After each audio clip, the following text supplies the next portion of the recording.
ಶ್ರೀ ಗುರುಭ್ಯೋ ನಮಃ. ಕ್ಷೀರಾಬ್ದಿ ವ್ರತಕಥಾರ್ಥ. ಪೂರ್ವದಲ್ಲಿ ಧರ್ಮರಾಯನು ರಾಜ್ಯವನ್ನು ಕಳೆದುಕೊಂಡು ತಮ್ಮಂದಿರೊಂದಿಗೆ ದ್ವೈತವನದಲ್ಲಿರಲು ಅಲ್ಲಿಗೆ ಅನೇಕ ಋಷಿಗಳೊಡನೆ ಒಡಗೂಡಿ ವ್ಯಾಸರು ಬಂದರು.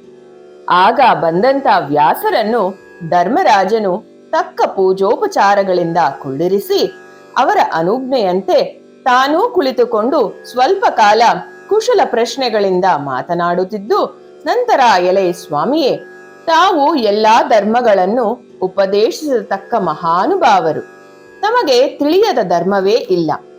ಯಾವ ಉಪಾಯದಿಂದ ಸಕಲ ಕಾರ್ಯಗಳು ಸಿದ್ಧಿಸುವವೋ ಅದನ್ನು ದಯವಿಟ್ಟು ತಿಳಿಸಬೇಕೆಂದು ಪ್ರಾರ್ಥಿಸಲಾಗಿ, ವ್ಯಾಸರು, ಅಯ್ಯ, ಒಳ್ಳೆಯ ವಿಷಯವನ್ನೇ ಕೇಳಿರುವೆ. ಈ ವಿಷಯವನ್ನು ಪೂರ್ವದಲ್ಲಿ ನಾರದರು ಬ್ರಹ್ಮನನ್ನು ಕೇಳಲಾಗಿ, ಆತನು ಸರ್ವಕಾಮ್ಯಪ್ರದವಾದ ಕ್ಷೀರಾಬ್ದಿ ವ್ರತ, ಕ್ಷೀರಾಬ್ದಿ ದ್ವಾದಶಿ ವ್ರತ ಎಂಬ ಎರಡು ವ್ರತಗಳಲ್ಲಿ ಕ್ಷೀರಾಬ್ದಿ ದ್ವಾದಶಿ ವ್ರತವನ್ನು ಈಗ ಹೇಳುತ್ತೇನೆ ಕೇಳು ಎಂದರು. ಕಾರ್ತಿಕ ಶುದ್ಧ ದ್ವಾದಶಿ ದಿನ ಸಾಯಂಕಾಲ ಸಮಯದಲ್ಲಿ ಶ್ರೀ ಮಹಾವಿಷ್ಣುವು ಕ್ಷೀರ ಸಮುದ್ರದಿಂದ ಎದ್ದು ಸಕಲ ದೇವತಾ ಋಷಿಗಳೊಡನೆ ಲಕ್ಷ್ಮಿಯೊಡನೆಯೂ ಕೂಡಿ ಬೃಂದಾವನಕ್ಕೆ ಬಂದು ಒಂದು ಪ್ರತಿಜ್ಞೆಯನ್ನು ಮಾಡಿದ್ದಾನೆ.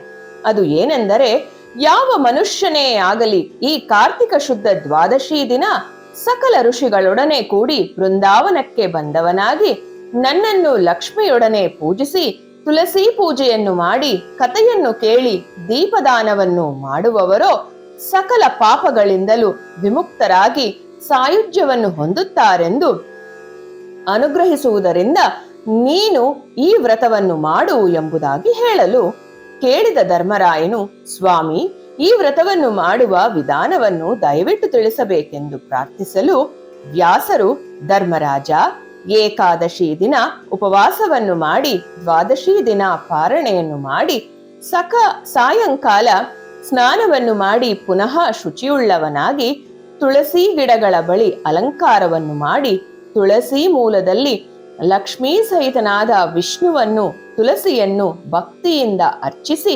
ನೈವೇದ್ಯವನ್ನು ಮಾಡಿ ತರುವಾಯ ಕೊಬ್ಬರಿ, ಬೆಲ್ಲ, ಖರ್ಜೂರ, ಬಾಳೆಹಣ್ಣು, ಕಬ್ಬು ಇವುಗಳನ್ನು ಸಮರ್ಪಿಸಿ ತಾಂಬೂಲ ನೀರಾಜನವನ್ನು ಸಮರ್ಪಿಸಿ ತುಳಸಿ ಸಹಿತ ಲಕ್ಷ್ಮೀನಾರಾಯಣ ಮಹಾತ್ಮೆಯನ್ನು ಕೇಳಿ ನಂತರ ಬ್ರಾಹ್ಮಣರಿಗೆ ಗಂಧ, ಪುಷ್ಪ, ತಾಂಬೂಲಾದಿಗಳನ್ನು ಕೊಟ್ಟು ವ್ರತವನ್ನು ಸಾಂಗ ಮಾಡಬೇಕು. ಹೀಗೆ ಯಾವ ಮನುಷ್ಯನು ವ್ರತವನ್ನು ಮಾಡುವವನೋ ಅವನು ಇಷ್ಟಾರ್ಥವು ಸಫಲವಾಗುವುದೆನ್ನಲು ಧರ್ಮರಾಜನು ಕೇಳಿ ದೀಪದಾನದ ಮಹಿಮೆಯನ್ನು ಹೇಳಬೇಕೆಂದು ಪ್ರಾರ್ಥಿಸಲಾಗಿ, ವ್ಯಾಸರು ಹೇಳುತ್ತಾರೆ, ಓ ಯುಧಿಷ್ಠಿರ, ದೀಪದಾನದ ಮಹಿಮೆಯನ್ನು ಹೇಳಲು ಸಾಧ್ಯವೇ? ಹೇಳುತ್ತೇನೆ ಕೇಳು. ಕಾರ್ತಿಕ ಶುದ್ಧ ದ್ವಾದಶಿ ದಿನ ಬೃಂದಾವನದ ಸಮೀಪದಲ್ಲಿ ದೀಪದಾನವನ್ನು ಮಾಡಬೇಕು. ಒಂದು ದೀಪವನ್ನು ದಾನ ಮಾಡಿದರೆ ಉಪಪಾತಕಗಳೆಲ್ಲವೂ ಪರಿಹಾರವಾಗುವವು.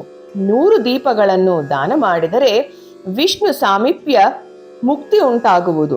ಅದಕ್ಕಿಂತಲೂ ಹೆಚ್ಚಾಗಿ ದಾನ ಮಾಡಿದರೆ ಫಲವನ್ನು ಹೇಳಲಾಗುವುದಿಲ್ಲ. ಒಂದು ಬತ್ತಿಯನ್ನು ಹಾಕಿ ಭಕ್ತಿಯಿಂದ ದೀಪವನ್ನು ಇಟ್ಟರೆ ಬುದ್ಧಿಶಾಲಿಯಾಗುವನು. 4 ಬತ್ತಿಗಳಿಂದ ದೀಪಗಳನ್ನಿಟ್ಟರೆ ರಾಜನಾಗುವನು. 10 ಬತ್ತಿಗಳನ್ನು ಹಾಕಿದರೆ ವಿಷ್ಣು ಸಾಯುಜ್ಯವನ್ನು ಹೊಂದುವನು. 1000 ಬತ್ತಿಗಳಿಂದ ತಾನೇ ವಿಷ್ಣುವು ಆಗುವನು. ಇದನ್ನು ಬೃಂದಾವನ ಸಮೀಪದಲ್ಲಿ ಮಾಡಿದರೆ ಕುರುಕ್ಷೇತ್ರದಲ್ಲಿ ಮಾಡಿದಷ್ಟು ಪುಣ್ಯ ಉಂಟಾಗುವುದು. ಇದಕ್ಕೆ ಹಸುವಿನ ತುಪ್ಪವು ಶ್ರೇಷ್ಠವಾದುದು, ಎಳ್ಳಿನ ಎಣ್ಣೆಯು ಮಧ್ಯಮ, ಜೇನುತುಪ್ಪವು ಅಧಮ, ಇತರ ಕಾಡಿನ ಎಣ್ಣೆಯು ಕನಿಷ್ಠವು. ಹಸುವಿನ ತುಪ್ಪವು ಜ್ಞಾನ ಮೋಕ್ಷಗಳನ್ನು ಕೊಡತಕ್ಕದ್ದು. ಎಳ್ಳಿನ ಎಣ್ಣೆಯು ಸಂಪತ್ತನ್ನು, ಕೀರ್ತಿಯನ್ನು ಕೊಡುವುದು. ಜೇನುತುಪ್ಪವು ಭೋಗಪ್ರದವಾದುದು. ಕಾಡಿನ ಎಣ್ಣೆಯು ಕಾಮಾರ್ಥ್ಯ ಪ್ರದವಾದುದು. ಅಗಸೆ ಎಣ್ಣೆಯು ಶತ್ರುಕ್ಷಯಕಾರಿ. ಹರಳೆ ಎಣ್ಣೆಯು ಆಯಸ್ಸನ್ನು ಕ್ಷಯಿಸುವುದು. ಎಮ್ಮೆ ತುಪ್ಪವು ಪೂರ್ವದ ಪುಣ್ಯವನ್ನು ನಾಶ ಮಾಡುವುದು. ಇದರಲ್ಲಿ ಕೊಂಚ ಭಾಗ ಹಸುವಿನ ತುಪ್ಪ ಬೆರೆತರೆ ದೋಷ ಪರಿಹಾರವಾಗುವುದು. ಈ ದೀಪದಾನದಿಂದಲೇ ಇಂದ್ರಾದಿಗಳಿಗೆ ಅಮರ ಪದವಿಗಳು ಸಿಕ್ಕಿವೆ. ಇದರಿಂದ ಅನೇಕ ಮಹಿಮೆಗಳುಂಟಾಗುವವು. ದ್ವಾದಶಿ ದಿನದ ದೀಪದಾನವನ್ನು ಮಾಡಿದ ಶೂದ್ರಾದಿಗಳು ಕೂಡ ಮುಕ್ತಿಗೆ ಪಾತ್ರರಾಗುತ್ತಾರೆ. ಬೃಂದಾವನದಲ್ಲಿ ಒಂದು ಮಂಟಪವನ್ನು ಕಟ್ಟಿ ವರಸೆಯಾಗಿ ದೀಪಗಳನ್ನು ಇಟ್ಟು ಅದನ್ನು ನೋಡಿ ಯಾರು ಆನಂದ ಪಡುವರೋ ಅವರ ಪಾಪಗಳೆಲ್ಲವೂ ನಾಶವಾಗುವವು. ಈ ದೀಪದಾನದ ಮಹಿಮೆಯನ್ನು ಕೇಳಿದವರು ಓದುವರು, ಮೋಕ್ಷವನ್ನು ಹೊಂದುವರು ಎಂದು ಹೇಳಲು ಕೇಳಿದ ಧರ್ಮರಾಜನು ಆನಂದಯುತನಾಗಿ ತುಳಸಿ ಮಹಾತ್ಮೆಯನ್ನು ಹೇಳಬೇಕೆಂದು ಪ್ರಾರ್ಥಿಸಲು ವ್ಯಾಸರು ಹೇಳುತ್ತಾರೆ. ತುಳಸಿ ಮಹಾತ್ಮೆಯನ್ನು ಬ್ರಹ್ಮನು ಕೂಡ ಸಂಪೂರ್ಣವಾಗಿ ಹೇಳಲಾರನು. ಆದರೂ ನಾನು ಬ್ರಹ್ಮನು ನಾರದರಿಗೆ ಹೇಳಿದ್ದನ್ನು ಹೀಗೆ ಹೇಳುತ್ತೇನೆ. ಕಾರ್ತೀಕ ಮಾಸದಲ್ಲಿ ತುಳಸಿ ಪೂಜೆ ಬಹಳ ಶ್ರೇಷ್ಠವಾದದ್ದು. ಇದನ್ನು ಮಾಡುವವರು ಉತ್ತಮ ಲೋಕಕ್ಕೆ ಹೋಗುವರು. ಕಡೆಗೆ ಒಂದು ಪಕ್ಷ ಉತ್ಥಾನ ದ್ವಾದಶಿ ದಿನವಾದರೋ ತುಳಸಿ ಪೂಜೆಯನ್ನು ಮಾಡದವರು ಕೋಟಿ ಜನ್ಮಗಳವರೆಗೂ ಚಂಡಾಲರಾಗುತ್ತಾರೆ. ತುಳಸಿಯ ಮೊಳಕೆಯನ್ನು ಹಾಕಿ ಯಾರು ವೃದ್ಧಿ ಮಾಡುವರೋ ಅವರು ಆ ಗಿಡದ ಬೇರುಗಳು ಎಷ್ಟು ಕವಲಾಗಿರುವುದೋ ಅಷ್ಟು ಜನ್ಮಗಳವರೆಗೂ ವಿಷ್ಣುಲೋಕದಲ್ಲಿ ಇರುತ್ತಾರೆ. ಬೃಂದಾವನವನ್ನು ಕಟ್ಟಿದವರು ಬ್ರಹ್ಮಲೋಕವನ್ನು ಸೇರುವರು. ತುಳಸಿ ಇರುವ ಮನೆಯಲ್ಲಿ ವಾಸ ಮಾಡುವಿಕೆ, ತೋಟಗಳನ್ನು ಮಾಡುವಿಕೆ, ತುಳಸಿಯ ಹೆಸರನ್ನು ಧರಿಸುವಿಕೆ, ತುಳಸಿ ದಳವನ್ನು ತಿನ್ನುವಿಕೆ ಇವು ಪಾಪಗಳನ್ನು ಹರಿಸುವವು. ಯನ್ಮೂಲೆ ಎಂಬ ಮಂತ್ರವನ್ನು ಪಠಿಸಿದವರಿಗೆ ಯಾವ ಪಾಪವೂ ಉಂಟಾಗದು. ಯಮಕಿಂಕರರು ಸಮೀಪಕ್ಕೆ ಬಾರರು. ಈ ತುಳಸಿ ಸೇವೆಯ ಒಂದು ಇತಿಹಾಸವನ್ನು ಹೇಳುವೆನೆ ಕೇಳು ಎಂದರು. ಕಾಶ್ಮೀರ ದೇಶದಲ್ಲಿ ಹರಿಮೇಧ, ಸುಮೇಧರೆಂಬ ಇಬ್ಬರು ಬ್ರಾಹ್ಮಣರಿದ್ದರು. ಇವರು ತೀರ್ಥಯಾತ್ರೆ ಮಾಡುತ್ತಾ ಬಂದು ದಾರಿಯಲ್ಲಿ ತುಳಸಿ ತೋಟವನ್ನು ನೋಡಿದರು. ಕೂಡಲೇ ಸುಮೇಧನು ಭಕ್ತಿಯಿಂದ ಅದಕ್ಕೆ ನಮಸ್ಕರಿಸಿದನು. ಅದನ್ನು ನೋಡಿದ ಹರಿಮೇಧನು ಇದೇನೆಂದು ಕೇಳಲು ಸುಮೇಧನು ಇಲ್ಲಿ ಬಿಸಿಲಿನ ತಾಪವು ಅತಿಯಾಗಿರುವುದರಿಂದ ಒಂದು ಆಲದ ವೃಕ್ಷದ ನೆರಳಿಗೆ ಬಂದು ತುಳಸಿ ಮಹಾತ್ಮೆಯನ್ನು ಹೇಳಲು ಉಪಕ್ರಮಿಸಿದನು. ಪೂರ್ವದಲ್ಲಿ ದೇವದಾಸರು ಸಮುದ್ರ ಮಂಥನವನ್ನು ಮಾಡಿದಾಗ ಅದರಲ್ಲಿ ಐರಾವತ, ಕಲ್ಪವೃಕ್ಷ ಮೊದಲಾದುವುದಷ್ಟೇ ಅಲ್ಲ, ನಂತರ ಲಕ್ಷ್ಮೀದೇವಿಯು ಕೂಡ ಹುಟ್ಟಿದಳು. ನಂತರ ಅಮೃತ ಕಲಶವು ಹುಟ್ಟಿತು. ಆ ಅಮೃತ ಕಲಶವನ್ನು ಧರಿಸಿದ ಮಹಾವಿಷ್ಣುವು ಆ ಕಲಶದ ಮೇಲೆ ಆನಂದ ಬಾಷ್ಪವನ್ನು ಸುರಿಸಲು ಅದರಲ್ಲಿ ಈ ತುಳಸಿಯು ಹುಟ್ಟಿತು. ಹೀಗೆ ಹುಟ್ಟಿದ ತುಳಸಿಯನ್ನು, ಲಕ್ಷ್ಮಿಯನ್ನು ವಿಷ್ಣುವು ಪರಿಗ್ರಹಿಸಿದನು. ಹೀಗೆ ಪರಿಗ್ರಹಿಸಿದ ತುಳಸಿಯನ್ನು ತೊಡೆಯ ಮೇಲೆ ಕುಳ್ಳಿರಿಸಿಕೊಂಡು ನೀನು ಲೋಕಪಾವನಳು ಆಗೆಂದು ಹೇಳಿದನು. ಆದುದರಿಂದ ನಾರಾಯಣನಿಗೆ ತುಳಸಿಯಲ್ಲಿ ಅತ್ಯಂತ ಪ್ರೇಮವಿರುವುದು. ಆದ್ದರಿಂದ ನಾನು ಆ ತುಳಸಿಗೆ ನಮಸ್ಕರಿಸುವೆನು ಎಂದು ಬ್ರಾಹ್ಮಣನು ಹೇಳುತ್ತಿರುವಾಗಲೇ ಆ ಆಲದ ವೃಕ್ಷವು ಫಳಾರೆಂದು ಮುರಿದು ಬಿದ್ದಿತು. ಆ ವೃಕ್ಷದ ಪೊಟರೆಯಿಂದ ಇಬ್ಬರು ಪುರುಷರು ಹೊರಗೆ ಬಂದು ದಿವ್ಯ ತೇಜಸ್ಸಿನಿಂದ ನಿಂತಿರಲು ಹರಿಮೇಧ, ಸುಮೇಧರು ದಿವ್ಯ ಮಂಗಳಕರವಾದ ನೀವು ಯಾರೆಂದು ಕೇಳಿದರು. ನೀವೇ ನಮಗೆ ತಂದೆ ತಾಯಿಗಳ ಸಮಾನರೆಂದು ಹೇಳಿ ಅವರಲ್ಲಿ ಹಿರಿಯವನು ನಾನು ದೇವಲೋಕವಾಸಿಯು, ನನ್ನ ಹೆಸರು ಆಸ್ತಿಕನು. ನಾನು ಒಂದು ದಿನ ಅಪ್ಸರೆಯರೊಡನೆ ನಂದನವನದಲ್ಲಿ ವಿಹರಿಸುತ್ತಿರಲು ಕಾಮಾಂಧರಾದ ನಾವು ಧರಿಸಿದ್ದ ಪುಷ್ಪಮಾಲಿಕೆಗಳನ್ನು ಅಲ್ಲಿದ್ದ ರೋಮಶ ಮಹಾಮುನಿಯ ಮೇಲೆ ಬಿದ್ದು ನಮ್ಮ ಗಲಭೆಯಿಂದ ಸಮಾಧಿ ಚಲನೆಯಾಗಿ ನೀನು ಮಧೋನ್ಮತ್ತನಾಗಿ ನನಗೆ ತಪೋಭಂಗವನ್ನು ಮಾಡಿದುದರಿಂದ ಬ್ರಹ್ಮರಾಕ್ಷಸನಾಗೆಂದು ಶಾಪವನ್ನು ಕೊಟ್ಟು ಸ್ತ್ರೀಯರು ಪರತಂತ್ರರೆಂದು ಅವರನ್ನು ಮನ್ನಿಸಿದರು. ನಾನು ಖಿನ್ನನಾಗಿ ಶಾಪ ವಿಮೋಚನೆಯನ್ನು ಪ್ರಾರ್ಥಿಸಲು ನೀನು ತುಳಸಿ ಪ್ರಭಾವವನ್ನು, ವಿಷ್ಣು ಮಹಿಮೆಯನ್ನು ಕೇಳಿದಾಗ ಶಾಪವು ಪರಿಹಾರವಾಗುವುದೆಂದು ಹೇಳಿದರು. ನಿಮ್ಮ ದಯೆಯಿಂದ ಶಾಪ ವಿಮುಕ್ತನಾದನೆಂದು ಹೇಳಿ ಎರಡನೆಯವನು ಕಥೆಯನ್ನು ಹೇಳತೊಡಗಿದನು. ಈತನು ಪೂರ್ವದಲ್ಲಿ ಒಬ್ಬ ಮುನಿಪುತ್ರನಾಗಿದ್ದನು. ಬ್ರಹ್ಮಚಾರ್ಯಾಶ್ರಮದ ಗುರುಕುಲದ ವಾಸದಲ್ಲಿರುವಾಗ ಒಂದು ಅಪರಾಧದಿಂದ ಈತನು ಬ್ರಹ್ಮರಾಕ್ಷಸನಾಗಿ ನನ್ನ ಜೊತೆಯಲ್ಲಿದ್ದು ನಿಮ್ಮ ದಯೆಯಿಂದ ಪುನೀತನಾದನೆಂದು ಹೀಗೆ ನಮ್ಮನ್ನು ಪುನೀತರನ್ನಾಗಿ ಮಾಡಿದುದರಿಂದ ನಿಮ್ಮ ಯಾತ್ರಾಫಲವು ಲಭಿಸಿತೆಂದು ಹೇಳಲು ಬ್ರಾಹ್ಮಣರು ಆನಂದದಿಂದ ತುಳಸಿ ಮಹಿಮೆಯನ್ನು ಹೊಗಳುತ್ತಾ ಮನೆಗಳಿಗೆ ಹೋದರು. ಈ ಕಥೆಯನ್ನು ಕೇಳಿದವರು ಸಕಲ ಪಾಪಗಳಿಂದಲೂ ಮುಕ್ತರಾಗುವರು ಎಂದು ಬ್ರಹ್ಮನು ನಾರದರಿಗೆ ಹೇಳಿದನು ಎಂದು ವ್ಯಾಸರು ಧರ್ಮರಾಜನಿಗೆ ಹೇಳಿ, ಎಲೈ ಧರ್ಮರಾಜನೇ, ಈ ರೀತಿಯಾಗಿ ತುಳಸಿ ಕಥೆಯನ್ನು ಕೇಳಿದವರು ಉತ್ತಮ ಗತಿಯನ್ನು ಹೊಂದುವರೆನ್ನಲು ಆಗ ಧರ್ಮರಾಜನು, ಸ್ವಾಮಿ, ತಾವು ಹೇಳಿದ ಕಥೆಯಿಂದ ನನಗೆ ಆನಂದವಾಗಿದೆ. ಇನ್ನು ಕ್ಷೀರಾಬ್ಧಿ ಶಯನ ವ್ರತವನ್ನು ದಯವಿಟ್ಟು ತಿಳಿಸಬೇಕೆಂದು ಪ್ರಾರ್ಥಿಸಲು ವ್ಯಾಸ ಮುನಿಯು, ಯುಧಿಷ್ಠಿರ, ಶಾಂತಿಕರವಾದ ಪುತ್ರ ಪೌತ್ರ ಸಂಪತ್ತನ್ನು ಕೊಡುವ ಈ ಕ್ಷೀರಾಬ್ಧಿ ಶಯನ ವ್ರತವನ್ನು ಬ್ರಹ್ಮನು ನಾರದರಿಗೆ ಹೇಳಿದಂತೆ ನಾನು ನಿನಗೆ ತಿಳಿಸುವೆನು. ಆಷಾಢ ಶುದ್ಧ ದ್ವಾದಶಿಯ ದಿನ ಸಾಯಂಕಾಲವಾಗುತ್ತಲೇ ವ್ರತವನ್ನು ಮಾಡುವವರು ಕೈಕಾಲುಗಳನ್ನು ತೊಳೆದುಕೊಂಡು ನಿಯಮದಿಂದ ಬೃಂದಾವನದ ಸುತ್ತಲೂ ಸಾರಿಸಿ ರಂಗವಲ್ಲಿಯನ್ನಿಟ್ಟು ಧೂಪ ದೀಪಾದಿಗಳಿಗೆ ಬೇಕಾಗುವ ಪದಾರ್ಥಗಳು, ವಸ್ತ್ರಗಳು, ಪುಷ್ಪಗಳು ಮೊದಲಾದ ಪೂಜಾದ್ರವ್ಯಗಳನ್ನು ಸಂಪಾದಿಸಿಕೊಂಡು ಬಂದು ಆಚಮನೀಯವನ್ನು ಪ್ರಾಣಾಯಾಮವನ್ನು ಮಾಡಿ ಮೌನದಿಂದ ಇದಂ ಕರಿಷ್ಯೆ ಎಂಬ ಮಂತ್ರವನ್ನು ಹೇಳಿ ತುಳಸಿ ಮೂಲದಲ್ಲಿ ಯಥಾವಿಧಿಯಾಗಿ ತುಳಸಿ ಸಹಿತನಾದ ಶ್ರೀ ಲಕ್ಷ್ಮೀನಾರಾಯಣನನ್ನು ಪೂಜಿಸಬೇಕು. ನಂತರ ಬ್ರಾಹ್ಮಣರನ್ನು ಪೂಜಿಸಿ ತೃಪ್ತಿಗೊಳಿಸಬೇಕು. ಈ ರೀತಿಯಾಗಿ ಆಷಾಢದಿಂದ ಆಶ್ವೀಜದವರೆಗೂ 4 ತಿಂಗಳಲ್ಲಿಯೂ ವ್ರತವನ್ನು ಮಾಡಿ ನಂತರ ಉದ್ಯಾಪನೆಯನ್ನು ಮಾಡಬೇಕು. ಉದ್ಯಾಪನೆಯನ್ನು ಮಾಡುವವರು ಕಾರ್ತೀಕ ಶುದ್ಧ ಏಕಾದಶಿಯ ದಿನ ಉಪವಾಸವಿದ್ದು ಸಾಯಂಕಾಲದಲ್ಲಿ ಸ್ನಾನವನ್ನು ಮಾಡಿ ನಿಯಮದಿಂದ ಬೃಂದಾವನದ ಸುತ್ತಲೂ ಸಾರಿಸಿ 5 ಬಣ್ಣಗಳ ರಂಗವಲ್ಲಿಯನ್ನಿಟ್ಟು ಆ ಜಗಲಿಯ ಮೇಲೆ ಶಂಖ ಚಕ್ರಾದಿಗಳನ್ನು ಬರೆಯಬೇಕು. ನಂತರ ಬೆಳ್ಳಿಯ ತುಳಸಿ ಕೋಟೆಯನ್ನು ಅದರಲ್ಲಿ ಕೊಂಬೆಗಳು, ಗೊಂಚಲುಗಳು ಇದರಿಂದ ಕೂಡಿರುವಂತೆ ಯಥಾಶಕ್ತಿಯಾಗಿ ಮಾಡಿಸಿಟ್ಟ ಅದರ ಮೊದಲಿನಲ್ಲಿ ಬಂಗಾರದಿಂದ ಲಕ್ಷ್ಮೀನಾರಾಯಣನ ಪ್ರತಿಮೆಯನ್ನು ಮಾಡಿಸಿಟ್ಟು ಪುರೋಹಿತರೊಡನೆ ತುಳಸಿ ಸಹಿತ ಲಕ್ಷ್ಮೀನಾರಾಯಣನ ಪ್ರತಿಮೆಯಲ್ಲಿ ವಿಷ್ಣುವನ್ನು ಆವಾಹನೆ ಮಾಡಿ ಪುರುಷ ಸೂಕ್ತ ವಿಧವಾಗಿ ಪುರಾಣೋಕ್ತ ಶ್ಲೋಕಗಳಿಂದ ಷೋಡಶೋಪಚಾರ ಪೂಜೆಯನ್ನು ಮಾಡಬೇಕು.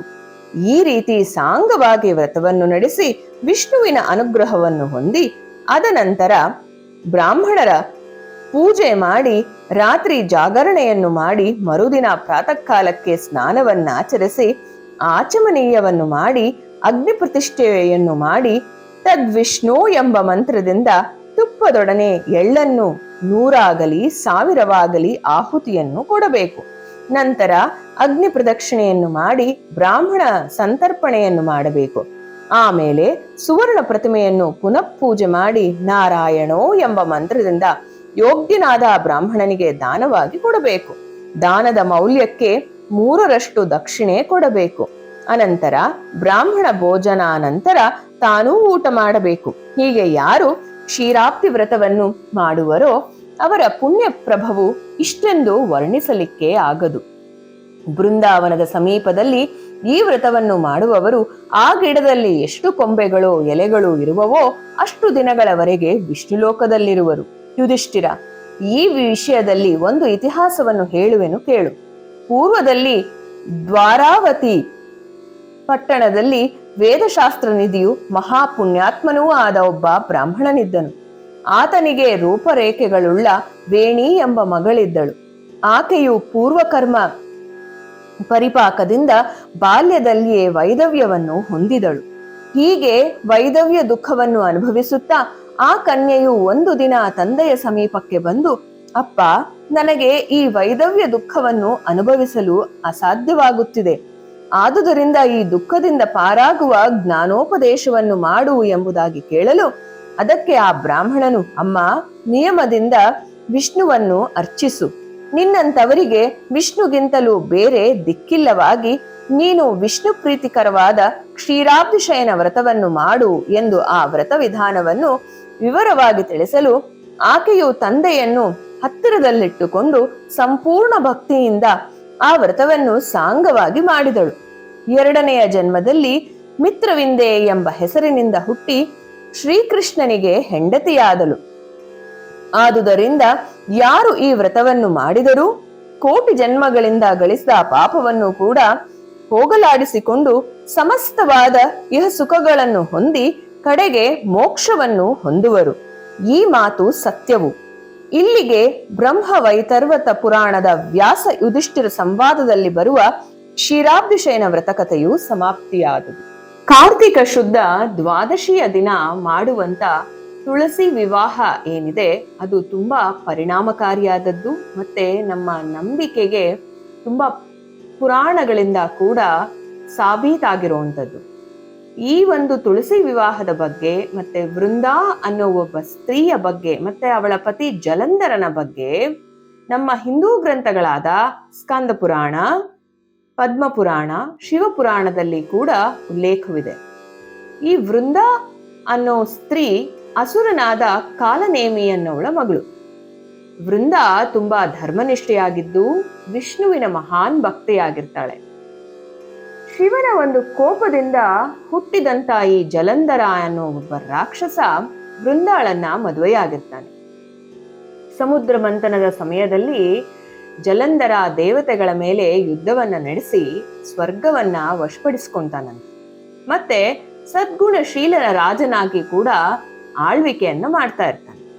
ಆದ್ರೆ ನಾರದನಿಂದ ಪಾರ್ವತಿಯ ಸೌಂದರ್ಯದ ವಿವರಗಳನ್ನು ಕೇಳಿದ ನಂತರ ಜಲಂಧರ ಬಂದು ಅವಳನ್ನು ತನಗೆ ಏನಾದ್ರೂ ಮಾಡಿ ಅವನ ಹೆಂಡತಿಯಾಗಿ ಮಾಡ್ಕೊಳ್ಬೇಕು ಪರಾಶಕ್ತಿಯನ್ನ ಅಂತ ಒತ್ತಾಯಿಸ್ತಾನಂತೆ ಪರಮಶಿವನಿಗೆ.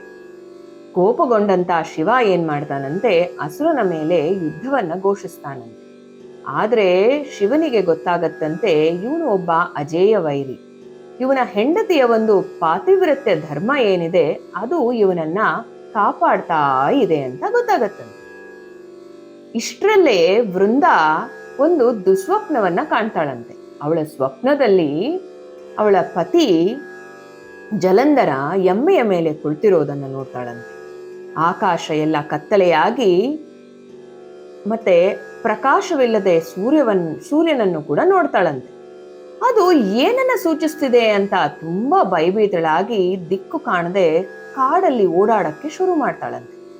ಕಾಡಿನಲ್ಲಿ ಇಬ್ರು ರಾಕ್ಷಸರು ಅವಳನ್ನ, ಇನ್ನು ವೃಂದಾ ಕಕ್ಕಾಬಿಕ್ಕಿಯಾಗಿ ಏನೂ ಗೊತ್ತಾಗದೆ ಕಾಡಿನಲ್ಲಿ ಅಲ್ಲಿಂದ ಇಲ್ಲಿಗೆ ಓಡಾಡ್ತಾ ಇರ್ತಾಳಂತೆ. ಅವಳನ್ನ ಇಬ್ರು ರಾಕ್ಷಸರು ಆಕ್ರಮಣ ಮಾಡಿದಾಗ ಒಬ್ಬ ಋಷಿ ಬಂದು ಅವಳನ್ನ ಕಾಪಾಡ್ತಾನಂತೆ. ಈ ಒಂದು ಶಿವನೊಂದಿಗೆ ತನ್ನ ಗಂಡ ಯುದ್ಧ ಮಾಡ್ತಾ ಇದ್ದಾನೆ ಅಂತ ಒಂದು ಸುದ್ದಿಯನ್ನ ಕೂಡ ತಿಳಿಸುವಂತೆ ಅವಳು ಬೇಡ್ಕೊಳ್ತಾಳಂತೆ. ಅಷ್ಟರಲ್ಲೇ ಅಲ್ಲಿಗೆ ಜಲಂಧರನ ವೇಷದಲ್ಲಿ ಮಹಾವಿಷ್ಣು ಅವಳ ಹತ್ರ ಬಂದು ಆ ಸುದ್ದಿಯನ್ನ ಹೇಳ್ತಿರ್ತಾನಂತೆ. ಅವಳು ತನ್ನಂತಾನ್ ಮರೆತು ಭಕ್ತಿಯಿಂದ ಮಹಾವಿಷ್ಣುವಿನ ಪಾದವನ್ನ ಸ್ಪರ್ಶಿಸ್ಬಿಡ್ತಾಳಂತೆ. ಆ ಸ್ಪರ್ಶಿಸಿದ ಒಂದು ಪರಿಣಾಮವಾಗಿ ಅವಳ ಪಾತಿವ್ರತ್ಯದ ಭಂಗವಾಗಿ ಅವಳ ಗಂಡ ಜಲಂಧರ ಏನಿದ್ದಾನೆ ಅವನ ಒಂದು ಶಕ್ತಿ ಕ್ಷೀಣವಾಗಿ ಶಿವನಿಂದ ಕೊಲ್ಲಲ್ಪಡ್ತಾನಂತೆ. ಅಷ್ಟೇ ಅಲ್ಲ, ಅವನ ಜಲಂಧರನ ತಲೆ ಬಂದು ವೃಂದಾ ಇದ್ದಂತ ಒಂದು ಅರಮನೆಯಲ್ಲಿ ಬಂದು ಬೀಳುತ್ತಂತೆ. ಇದನ್ನು ನೋಡಿ ತುಂಬಾ ಸಂಕಟ ಪಡ್ತಾಳಂತೆ. ಸಂಕಟಪಟ್ಟು ಮಹಾವಿಷ್ಣುಗೆ ಶಾಪವನ್ನ ಕೊಡ್ತಾಳಂತೆ. ವೃಂದಾ, ಏನಪ್ಪ ಅಂತಂದ್ರೆ ನೀನು ಕಲ್ಲಾಗಿರು, ಮತ್ತೆ ನೀನು ಲಕ್ಷ್ಮೀ ದೇವಿಯಿಂದ ಕೂಡ ನೀನು ದೂರವಾಗಿ ವಿರಹ ವೇದನೆಯನ್ನ ಅನುಭವಿಸು ಅನ್ನೋ ಒಂದು ಶಾಪವನ್ನ ವೃಂದಾ ಕೊಟ್ಬಿಡ್ತಾಳಂತೆ. ಈ ಯುದ್ಧ ಎಲ್ಲ ಆದ ನಂತರ ವೃಂದಾ ಆ ಒಂದು ಜಲಂಧರನ ಒಂದು ಚಿತಾಭಸ್ಮದಲ್ಲಿ ತನ್ನನ್ನು ತಾನು ಸುಟ್ಕೊಂಡು ಆತ್ಮಹತ್ಯೆ ಮಾಡ್ಕೊಂಡಿರ್ತಾಳಂತೆ. ಆ ಆತ್ಮಹತ್ಯೆ ಮಾಡಿಕೊಂಡಂತ ಪರಿಣಾಮವಾಗಿ ವಿಷ್ಣುವಿಗೆ ತುಂಬಾ ಆಘಾತಕ್ಕೊಳಗಾಗ್ತಾನಂತೆ ಮಹಾವಿಷ್ಣು. ಮದುವೆ ಆಗ್ತೀನಿ ಅಂತ ಒಂದು ಭಾಷೆ ಕೊಟ್ಟಿರ್ತಾರಂತೆ. ಅದೇ ತರ ವೃಂದಾ ತುಳಸಿಯಾಗಿ ಅವತಾರ ಮಾಡ್ತಾಳಂತೆ. ತುಳಸಿಯಾಗಿ ಅವತಾರ ಮಾಡಿರೋದು ವೃಂದಾನೇ ಅಂತ ಖಚಿತಪಡಿಸಿಕೊಂಡಂತ ಮಹಾವಿಷ್ಣು ಸಾಲಿಗ್ರಾಮದ ರೂಪದಲ್ಲಿ ಪ್ರಬೋಧಿನಿ ಏಕಾದಶಿ ಅಂದ್ರೆ ಕಾರ್ತಿಕ ಮಾಸದ ಶುದ್ಧ ಏಕಾದಶಿಯ ದಿವಸ ತುಳಸಿ ವಿವಾಹವನ್ನ ಆಗ್ತಾರಂತೆ. ಈ ಘಟನೆಯ ಸ್ಮರಣಾರ್ಥವಾಗಿ ನಾವು ಪ್ರತಿ ವರುಷ ದೀಪಾವಳಿಯಾದಂತ 12ನೇ ದಿವಸ ಏನಿದೆ ಅದನ್ನ ಉತ್ಥಾನ ದ್ವಾದಶಿ ಅಂತ ಹೇಳಿ ಅವತ್ತಿನ ದಿವಸ ತುಳಸಿ ವಿವಾಹವನ್ನ ನಾವು ಮಾಡ್ತೀವಿ. ಅಷ್ಟೇ ಅಲ್ಲ, ಈ ದಿವಸ ತುಳಸಿಗೆ ನಾವು ನೆಲ್ಲಿಕಾಯಿ ಗಿಡವನ್ನ ಇಟ್ಟು ತುಳಸಿ ಗಿಡಕ್ಕೆ ನೆಲ್ಲಿಕಾಯಿ ಗಿಡಕ್ಕೆ ನಾವು ಮದುವೆಯನ್ನ ಮಾಡಿ, ಅಂದ್ರೆ ಅದಕ್ಕೆ ಎರಡಕ್ಕೂ ಪೂಜೆ ಮಾಡಿ ನಾವು ಆಚರಣೆ ಮಾಡುವಂತ ವಾಡಿಕೆ ಕೂಡ ನಮ್ಮ ಸಂಪ್ರದಾಯದಲ್ಲಿ ಇದೆ. ಇನ್ನೊಂದು ಸಣ್ಣ ದಂತಕಥೆಯಲ್ಲಿ ಏನಪ್ಪಾ ಅಂತಂದ್ರೆ, ಲಕ್ಷ್ಮಿ ಕೂಡ ಈ ದಿನ ರಾಕ್ಷಸನನ್ನ ಕೊಂದಿರೋ ಅಂತ ದಿವಸ. ಮತ್ತು ತುಳಸಿ ಸಸ್ಯವಾಗಿ ಲಕ್ಷ್ಮೀ ದೇವಿನೇ ಭೂಮಿ ಮೇಲೆ ಉಳಿದಿದ್ದಾಳೆ ಅನ್ನೋ ಒಂದು ನಂಬಿಕೆ ಕೂಡ ನಮ್ಮ ಧರ್ಮದಲ್ಲಿ ಇದೆ. ತುಳಸಿಯ ಒಂದು ತೀರ್ಥ ಸೇವನೆ ಮಾಡೋದ್ರಿಂದ ನಮ್ಮ ಆರೋಗ್ಯದಲ್ಲಿ ವೃದ್ಧಿ ಆಗತ್ತೆ, ಮತ್ತೆ ಹಲವು ಧಾರ್ಮಿಕ ಮತ್ತು ವೈದ್ಯಕೀಯ ಉಪಯೋಗಗಳು ಕೂಡ ಈ ತುಳಸಿ ತೀರ್ಥದಲ್ಲಿ ಇವೆ. ಅಷ್ಟೇ ಅಲ್ಲ, ತುಳಸಿ ಗಿಡ ಎಲ್ಲಿರುತ್ತೋ ಅಲ್ಲಿ ಬಾಲಗ್ರಹ ಮತ್ತೆ ಭೂತಬಾಧೆ ಕೂಡ ಇರೋದಿಲ್ಲ. ಕ್ಯಾನ್ಸರ್ ಅಂತಹ ರೋಗಗಳಿಗೂ ಕೂಡ ತುಳಸಿಯನ್ನ ಔಷಧಿಯನ್ನಾಗಿ ಬಳಸಲಾಗುತ್ತೆ. ತುಳಸಿ ಪೂಜೆಯಿಂದ ಶನಿಕಾಟದಿಂದ ಕೂಡ ಪಾರಾಗಬಹುದು. ಆದರೆ ತುಳಸಿಯನ್ನು ಸಂಗ್ರಹಿಸಲು ಅನೇಕ ರೀತಿ ನಿಯಮಗಳಿದೆ. ಯಾವಾಗ ತುಳಸಿಯನ್ನ ಕತ್ತರಿಸಬೇಕು, ಎಲೆನ ತೆಗಿಬೇಕು ಅನ್ನೋದನ್ನ ನಾವು ತಿಳ್ಕೊಂಡು ಅದನ್ನ ಮಾಡಬೇಕಾಗತ್ತೆ. ಅಷ್ಟೇ ಅಲ್ಲ, ಉತ್ಥಾನ ದ್ವಾದಶಿಯ ದಿನದಂದು ನಾವು ವೃಂದಾವನದಲ್ಲಿ ವಿಷ್ಣು ಮತ್ತೆ ಮಹಾಲಕ್ಷ್ಮಿಯನ್ನ ಪೂಜೆ ಮಾಡಿ ದೀಪಗಳನ್ನ ಬೆಳಗೋದ್ರಿಂದ ಪ್ರಯಾಗ ಕ್ಷೇತ್ರದಲ್ಲಿ ನಾವು ಪೂಜೆ ಸಲ್ಲಿಸಿದಂತ ಫಲಗಳನ್ನ ನಾವು ಮನೆಯಲ್ಲಿರುವಂತ ತುಳಸಿ ಗಿಡದ ವೃಂದಾವನದಲ್ಲಿ ನಾವು ಪಡಿಬಹುದಾಗಿದೆ. ಎಲ್ಲರಿಗೂ ಶುಭವಾಗ್ಲಿ. ಉತ್ಥಾನ ದ್ವಾದಶಿಯ ಶುಭಾಶಯಗಳು ತಮಗೆಲ್ಲ. ನಿಮಗೆ ಈ ಕತೆ ಇಷ್ಟ ಆಗಿದ್ದಲ್ಲಿ ಲೈಕ್ ಮಾಡಿ, ಶೇರ್ ಮಾಡಿ, ಸಬ್ಸ್ಕ್ರೈಬ್ ಮಾಡಿ. ನಿಮ್ಮ ಆರೋಗ್ಯ ನೆಮ್ಮದಿ ನಿಮಗೆ ಪ್ರಾಮುಖ್ಯತೆಯಾಗಿರ್ಲಿ. ನಿಮ್ಮ ಆಶೀರ್ವಾದ ಹಾರೈಕೆಗಳು ಸದಾ ನಮ್ಮ ಮೇಲಿರ್ಲಿ ಅಂತ ಹೇಳ್ತಾ ನಮಸ್ತೆ. ಲಿಂಕ್ ಅಲ್ಲಿ ನಾವು ತುಳಸಿ ಸ್ತೋತ್ರವನ್ನ ಕೊಟ್ಟಿದ್ದೀವಿ, ಅದನ್ನ ಓದ್ಕೊಳ್ಳಿ ಈ ಶುಭ ದಿವಸ. ನಮಸ್ತೆ.